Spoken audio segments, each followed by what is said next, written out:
The persistence of Reformism and the growth of outright conservatism among some layers of the working class, especially in the imperialist global north, has long confounded revolutionary socialists. Certain mechanical versions of Marxist theory tell us that capitalism inevitably produces its own gravediggers, a class of collective producers with no interest in the maintenance of private ownership of the means of production. The capitalist system's drive to maximize profits should force workers to struggle against their employers, progressively broaden their struggles, and eventually overthrow the system and replace it with their democratic self rule. The reality of the last century of the class struggle should challenge this sort of facile optimism.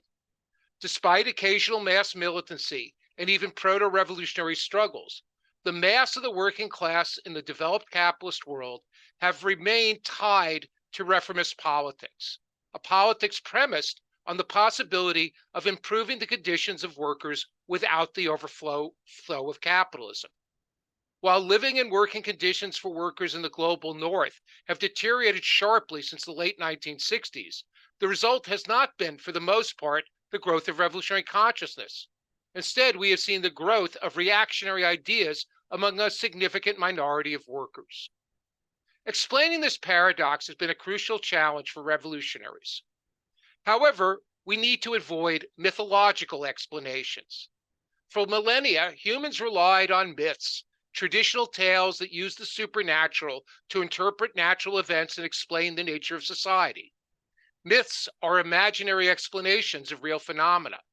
Unfortunately, one of the most influential explanations for the real phenomena of working class reformism and conservatism, the theory of the labor aristocracy, is also a myth. While Engels first introduced the notion of the labor aristocracy into Marxism in a number of letters to Marx stretching from the late 1850s through to the early 1880s, the contemporary theory of the labor aristocracy is rooted in Lenin's writings on imperialism and the rise of monopoly capitalism. Lenin was taken completely by surprise when the leaders of the European socialist parties supported their capitalist government in the First World War. The victory of reformism confounded Lenin, who had dismissed the development of revisionism, Bernstein's challenge to classical Marxism in 1899, as the ideology of socially isolated middle-class intellectuals. Lenin believed that the orthodox Marxist leadership of the socialist parties and unions had long ago vanquished this challenge. He had expected that the European socialist leaders would fulfill their pledges, ratified at numerous congresses of the Second International, to oppose their ruling class war drive with strikes and social disruption. By 1915, Lenin had begun to fashion an explanation for the victory of what he deemed opportunism. In his article, The Collapse of the Second International, he argued that capitalists in the global north used a portion of the super profits that they obtained from imperialist investment in the global south to win the allegiance of what he described as an infinitesimal minority of their working classes, mostly skilled industrial and craft workers. In the 1920 preface to Imperialism, the highest stage of capitalism, he labels that segment of workers a labor aristocracy who has, quote, who has become, quote, completely petty bourgeois in their mode of life, in the amount of their earnings, and in their point of view. Now, the mainstream communist parties in the global north, as they evolved into reformist parties beginning in the late 1930s, abandoned the notion of the labor aristocracy. However, a number of currents, ostensibly to the left of the communist parties, continued to defend this theory. Many groups, particularly of Maoist origins, attempted to defend the notion that imperial super profits are the main source of working class reformism and conservatism. Others, confronted with the empirical problems with Lenin's thesis, sought alternative sources for the bribe of the labor aristocracy, and in the process expanded the size of this conservatized layer of the working class. In the 1980s and 90s, Max Elbaum and Robert Seltzer of the now defunct pro-Soviet organization Line of March in the United States, and Jonathan Strauss of the Orthodox Trotskyist Democratic Socialist Party in Australia claimed that ostensible super profits earned by monopolistic corporations were shared with their unionized employees, all of whom constituted a labor aristocracy. More recently, the Irish Maoist intellectual Zach Cope claimed that the transfer of surplus value, profits, from the global south to the global north through the mechanisms of what he called unequal exchange had transformed the entire working class in the global north into a parasitic labor aristocracy, living off the super exploited labor of workers in the south. Many activists defending one or another variant of the labor aristocracy eschew organizing among some such corrupted workers and have focused on the lowest paid and most precarious sectors of the class, or look to states and struggles in the global south to abolish capitalism globally. Each of these theories rest on questionable theoretical claims and extremely sloppy empirical data. I'll start by reviewing each of the theories of the source of the bribe of the labor aristocracy: imperialist super profits, monopoly super profits, and unequal exchange, and then discuss their theoretical and empirical problems. I'll conclude with the outlines of an alternative explanation of working class reformism and conservatism rooted in the realities of capitalistic competition and accumulation. Lenin's theory that higher than average profits from imperialist investment in the global south account for the higher incomes, better benefits, and more secure employment of some workers in the global north has little factual basis. Historically, foreign direct investment has represented a tiny portion of global investment. Anywhere between 70 and 95% of capitalist investment remains within the boundaries of each industrialized country. Only 5 to maybe 25% of global investment goes outside of its country of origin. 2/3 to 3/4 go from one imperialist country to another. In other words, when General Motors invests outside of the US, it's most likely in Europe and in Canada, not in Vietnam or even China, etc. Less than 15% of total global investment goes to the global south, and which makes it not surprising that the global south only accounts for some 20 to 30% of global manufacturing output, mostly in labor-intensive industries such as clothing, shoes, auto parts, and simple electronics. The data on profits earned by US corporations abroad does not distinguish between investments in the global south and global north. In the estimate I did in the article, I assumed that 25% of global US foreign direct investment is destined for the global south, and that the investment in labor-intensive industries of the south is higher than in capital-intensive industries in the north. I assigned 50% of the profits earned by US corporations to investments in the global south, which biased the account in favor of those claims that these profits could constitute a significant portion of total wages in the United States. Despite this bias, I found that total profits earned by US companies abroad exceeded 4% of total US wages only once in the 20th century, in the late 20th century, in 1997. Excuse me. Only in 1997, 2000, and 2002, and rose to slightly over 6% in 2003. If we hold to our estimate that half of total foreign profits are earned in the global south, then less than 3% of the total US wage package comes from wages earned in Africa, Asia, Latin America. Such proportions are hardly sufficient to explain the 37% wage differentials between clerical workers in advertising agencies and machinists working on oil pipelines, or the 64% wage differentials between janitors in restaurants and bars and automobile workers. Now, Elbaum, Seltzer, and Strauss all recognize the empirical problems with Lenin's arguments. They instead focus on the emergence of monopoly capitalism in the core of the world economy, and how this allows large corporations that dominate key branches of industry to earn super profits that they purportedly share with their unionized workers in the form of secure employment, higher wages, and benefits.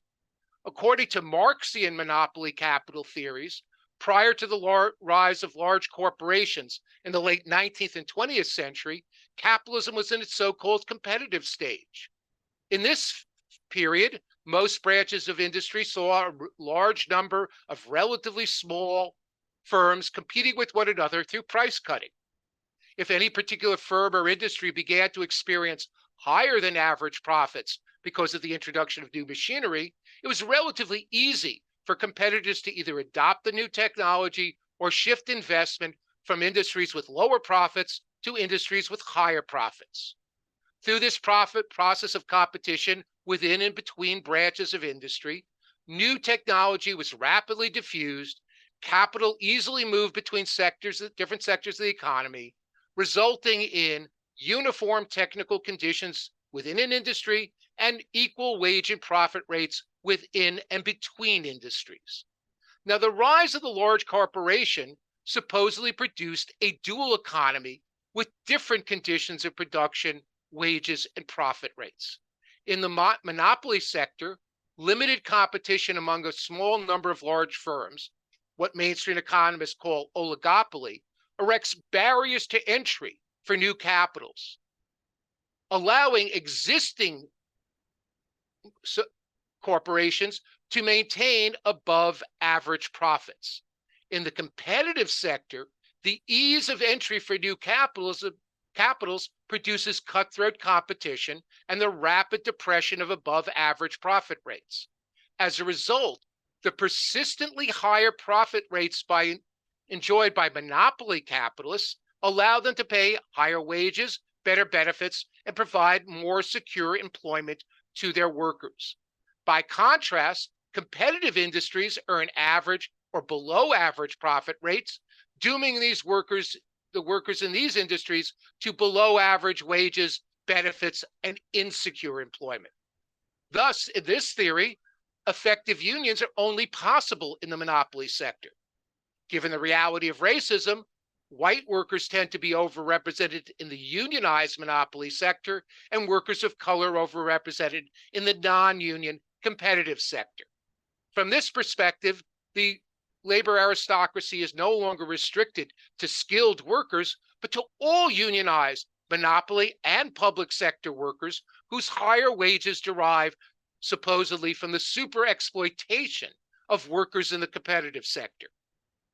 Now, this version of the labor aristocracy thesis is also open to factual challenge. During the long boom of the 40s, 50s, and 60s of the last century, some so-called oligopolistic branches of production did seem to enjoy higher average profit rates and wage rates. However, as the long boom turned into the long stagnation in the late 1960s, these industries began to experience persistently lower than average profits and sharpened competition both at home and abroad. By 1980, the supposed monopoly sector responded to persistently lower profits through the slashing of wages, gutting of work rules, and the threat and reality of moving new investments to regions where industrial unionism had been historically weakest, like the US South. Not only did wages and working conditions of workers in the monopoly sector begin to resemble those of workers in the competitive sector, but wages and working conditions became increasingly differentiated among the formerly better paid workers as multi-tier wages and work rules became generalized. As early as the mid-1970s, statistical studies of the relationship between industrial concentration, the number of firms in an industry, and profit and wage differentials also began to challenge the central factual claims of the monopoly capitalism thesis. When profit rates were examined over 40 to 50-year periods rather than 20 to 25-year spans, the correlation between industrial concentration and profit rates disappeared. Instead, differential profit rates were tied to differences in capital intensity of production and labor productivity. In Marxian terms, industries that had a higher organic composition of capital and experienced higher rates of surplus value, higher rates of exploitation, also saw higher wages and higher profits. As Marx once remarked, under capitalism, it is the most exploited workers who earn the highest wages. The empirical problems with the monopoly super profits argument are rooted in the very notions of monopoly and oligopoly. The claim that the existence of a small number of large firms in an industry limits competition, allowing persistently higher than average profits and wages, is derived from the neoclassical anti-Marxist economist's view of perfect competition. For neoclassical economics, perfect competition, which allows instantaneous mobility of capital between branches of production, uniform technology, equal profit and wage rates, exists only when a large number of small firms exist in a given market. Any deviation from this is oligopoly, a form of imperfect competition that creates obstacles to capital mobility, produces differential techniques, and higher than average profits and wages. Perfect competition is what we can call an ideological construction. It is an idealization of capitalist competition that makes the existing economic order appear efficient and just. Real capitalist competition, from the birth of this mode of production in English agriculture in the 16th century, through the Industrial Revolution of the 18th and 19th century, to the emergence of transnational corporations in the 20th, has never corresponded to the dream world of perfect competition. Capitalist competition is fought through what Marx has called the heavy artillery of fixed capital, constant technological innovation taking the form of increasing mechanization of production.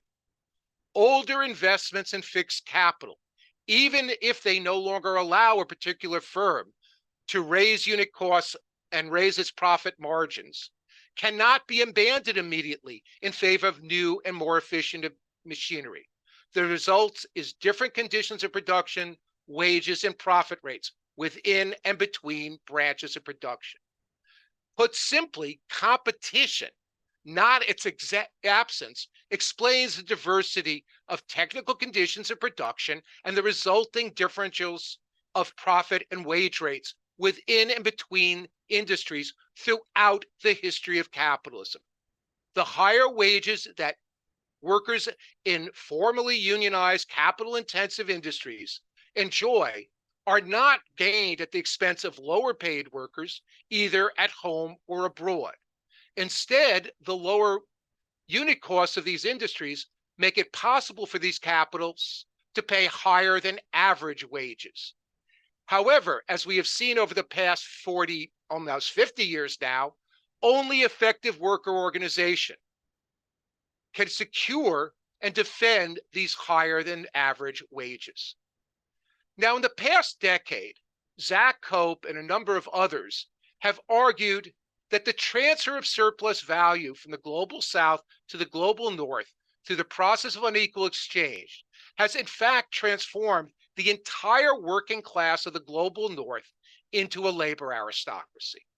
In his 2012 book, Divided World, Divided Class, Cope claims that workers in the global north are not exploited, but live off the super exploitation of workers in the global south.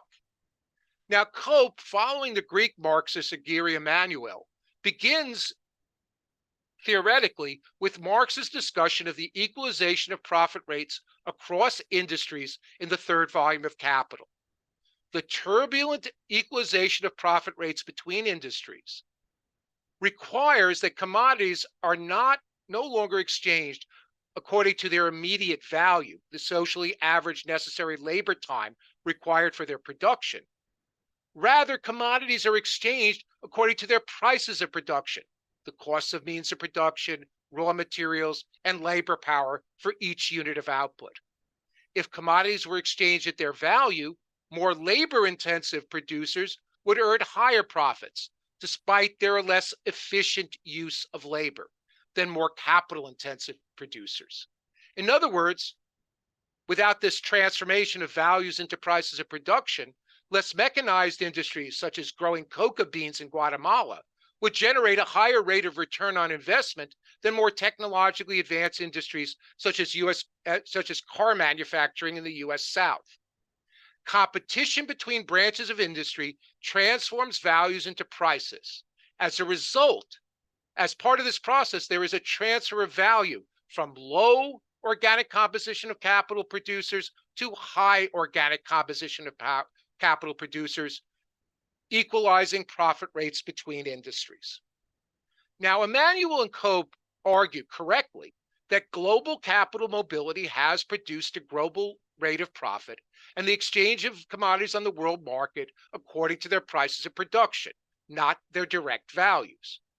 Because Emanuel and Cope believe that production in the global South has uniformly lower organic composition of capital than production in the global North, the result is unequal exchange. The transfer of value from low to high organic composition of capital producers internationally. Put simply, they assert a systematic transfer of value from less to more developed parts of the capitalist world explains both the persistent underdevelopment of capitalist production in the global South and the transformation of the entire northern working class into a parasitic labor aristocracy. Cope, unlike Emanuel, attempted to measure the extent and direction of value transfers from the global South to the global North. However, Cope, like most other advocates of unequal exchange, assume that capitalist producers in the global South have a uniformly lower organic composition than capitalists in the North. However, this is not the case. The global South is the site of some of the most capital-intensive production in the world, particularly in resource extraction, oil, natural gas, mineral mining. The result is not a one-way transfer of value from the South to the North.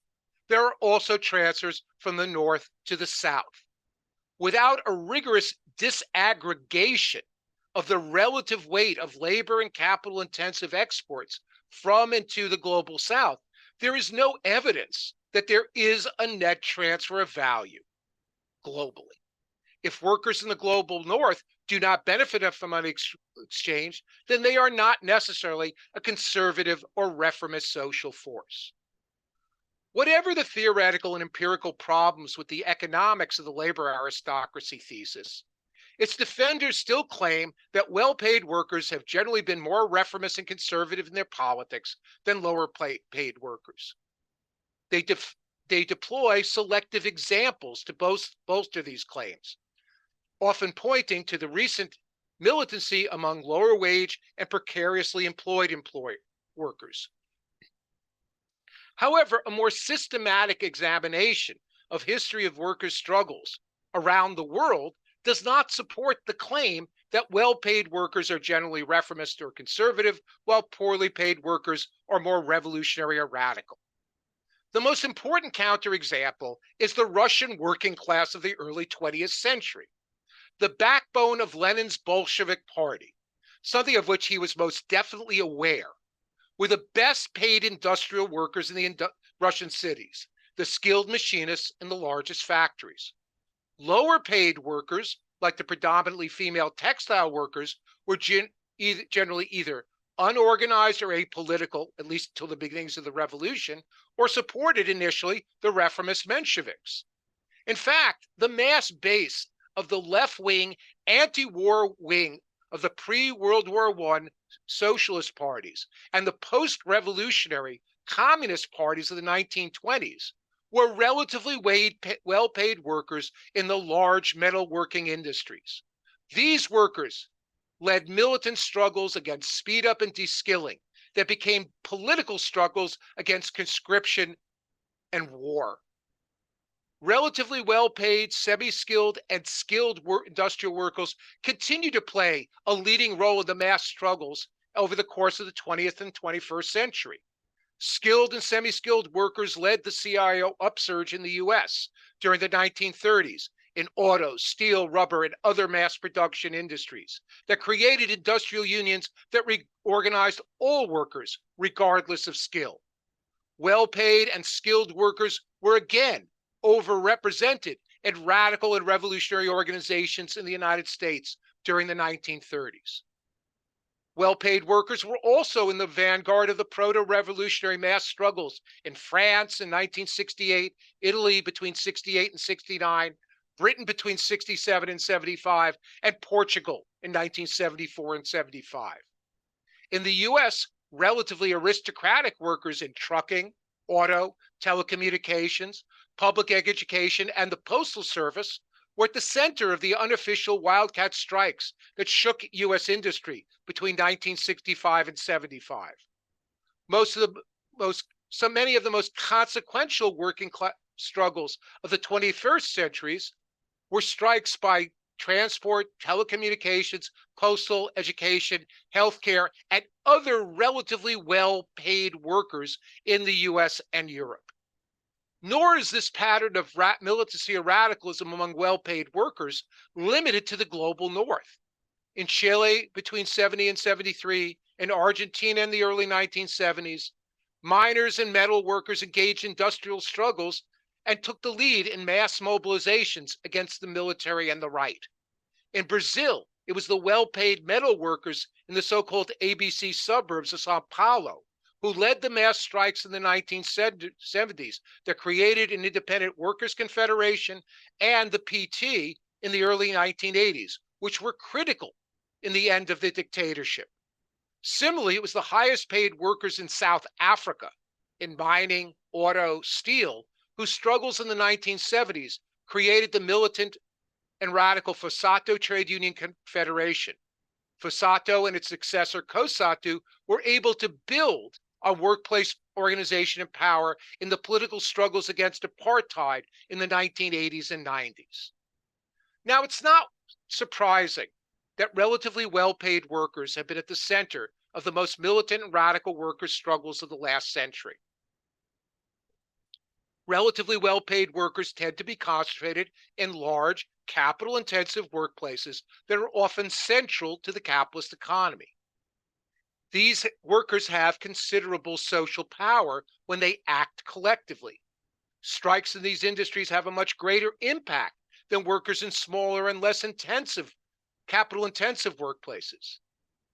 And these workers tend to be the first targets of the capitalist offensive in periods of falling profits and sharpening competition. Now, how do we explain the fact that most workers, most of the time, do not act on their potential social power? Why do reformist workers embrace reformist politics? Support for bureaucratic unionism, reliance on the grievance procedure, routine bargaining, etc., and reformist electoral politics, or worse, why do they embrace?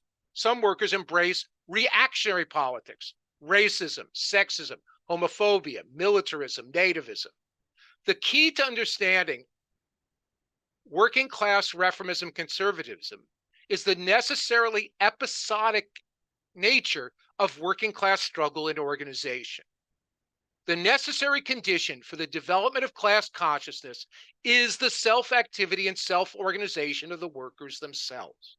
It is the experience of mass, collective, and successful struggles against capital and its state in the workplace and beyond that opens layers of workers to radical and revolutionary political ideas.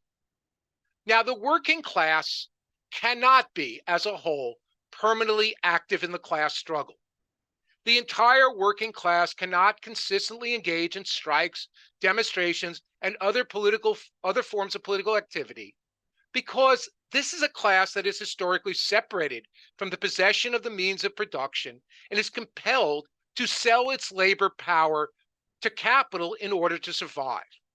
Put simply, most workers, most of the time, are engaged in the individual struggle to sell their labor power and secure the reproduction of themselves and their households, not the risky collective struggle against capital and the state. The actually existing working class can only engage in mass struggles as a class in extraordinary revolutionary or pre-revolutionary situations. Because of the structural position of wage labor under capital, these must be of short duration. Most often, different segments of the working class become active in the struggle against capital episodically. Now, in the wake of successful mass struggles, only a minority of workers remain consistently active. Most form the militant minority, the workers who attempt to maintain and preserve and transmit traditions of struggle even during lulls in the class war. However, a minority of activists, together with middle class intellectuals who have access to cultural skills from which the bulk of the working class is excluded, take on responsibility for administering the unions or workers' political parties created by periodic upsurges of mass activity. This layer of full-time officials, the labor bureaucracy, is the social foundation for unconditional reformist practice and ideology in the labor movement. Those workers who become officials of unions and political parties experience conditions of life very different from those who remain in the workplace. They are no longer subject to either de-skilled or alienated labor or the petty despotism of supervisors, able to set their own hours, plan and direct their own activities, and devote the bulk of their waking hours to, quote, fighting for the workers. The officials seek to consolidate their position. As unions and working class political parties gain a place in capitalist society, the officialdom strengthen their role as negotiators of the workers' subordination to capital. In defense of their social position, the labor officialdom excludes rank and file activists in the unions and parties from any real decision-making power. Rather than engaging in mass struggles that could endanger the institutional survival of the union or party, the source of their privileged conditions of life, the labor officialdom relies on election campaigns and parliamentary pressure tactics, lobbying, to win political reforms, and strictly regimented collective bargaining to maintain or improve wages and working conditions.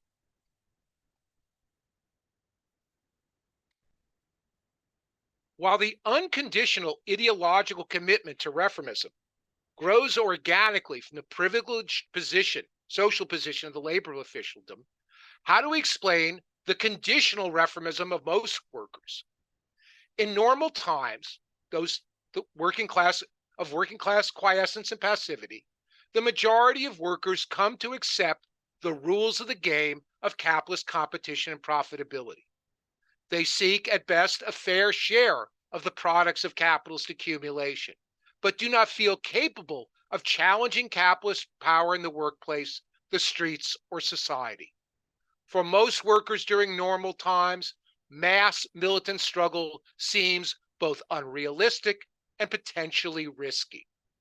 Workers passively embrace the labor officialdom's substitution of reformist electoral politics, institutionalized collective bargaining, and grievance handling.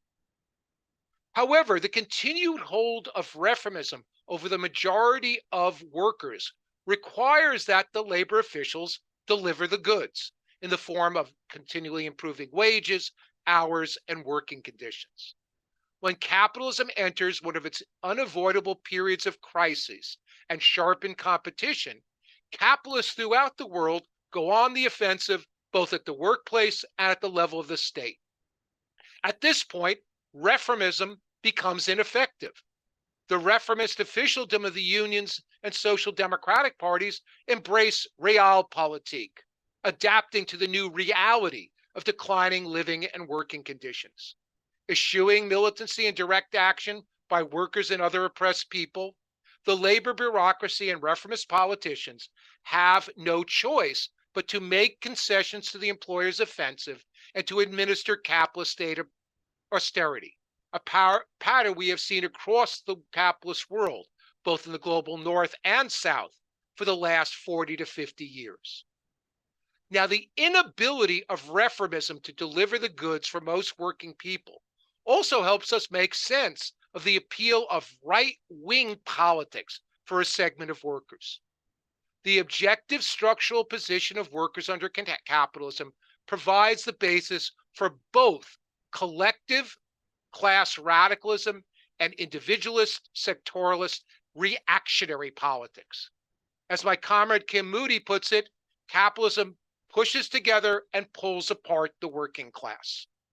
As collective producers, workers have the capacity for struggle against capital and are open to radical and solidaristic politics.